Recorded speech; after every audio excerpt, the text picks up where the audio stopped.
we organize ourselves neurologically at the highest level through language and story. And your life to date, properly understood, would make a coherent narrative.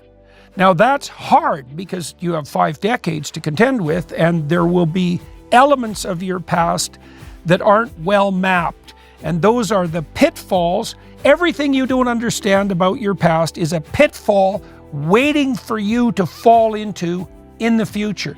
Now, one of the ways that you can understand where those pitfalls exist is that you'll have memories of the past that are still hot and active. They still have emotional significance. Now, if a memory that's more than 1.5 years old still has emotional significance, that's an indication from the anxiety alarm systems that you did not mine that experience for its full significance.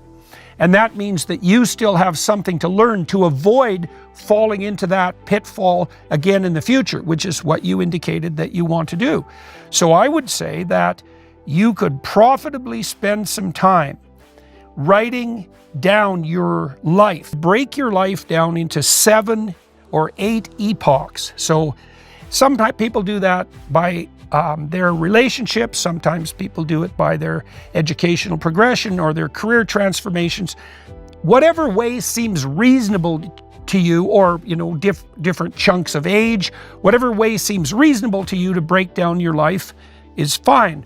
And then to think through what the most significant positive and negative events were, to lay them out in a way that helps you understand why the positive events were positive, what you did right and what the circumstances were so that that positive outcome was most likely, where you went astray, how you contributed to that, how you might deal with that in the future. You want to do that in a manner that brings you up to date. And so that'll help exercise, and I don't mean physical exercise, I mean demon exercise. That'll help exercise the ghosts of the past. Now, the rule here to understand is, the principle to understand here is the actual principle of memory. You do not remember the past so you have an accurate, objective record of the past. That's actually impossible because you can't have a comprehensive record of the past. You remember the past so that you can duplicate what was good about it in the future and avoid what was bad about it in the future. And that means you have to have derived the appropriate moral, which is the point, from the outcome. And so it's very useful to bring your narrative up to date. Then you know where you are. Once you know where you are, you can plot your future. You can plot your future together with your new partner. And so the reason I recommended this in particular, in consequence of this question, was because the core of the question was, what can I do to ensure that I'm not dragging the past into the future? It's like, understand the past, right? Delve into it. The reason that humility is a religious practice is because it's extremely useful to adopt the attitude that you might have something to learn, right? Because then you can keep learning. And the goal, the mutual goal should be, and this is why the marriage vow has to be sacred, it has to be deep. The aim should be, let's live in peace and harmony. You don't win an argument with your wife. You never win that. It's not, and if you win repeatedly, she just loses repeatedly. That's a very bad strategy. The goal should be, we'll talk about this badly, foolishly, but as the best we can until we've sorted out. And that's, the more the person you're with or you has been hurt, the harder that is. It's hard. And it often takes, especially someone who is not practiced at this, they'll be upset about something.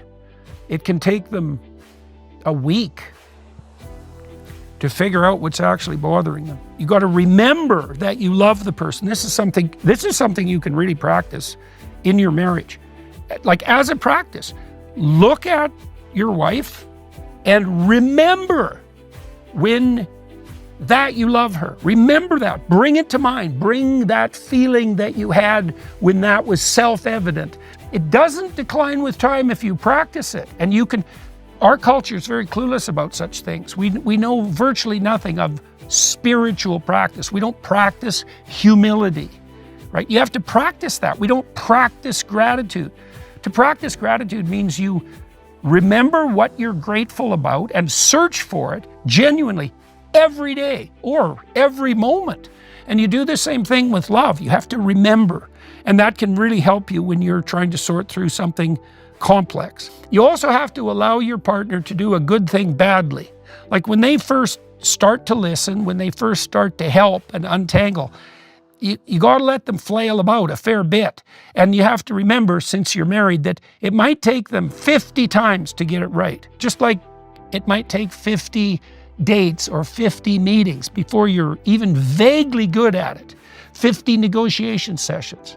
So 50 isn't very many if you're going to have to do something 10,000 times in your life.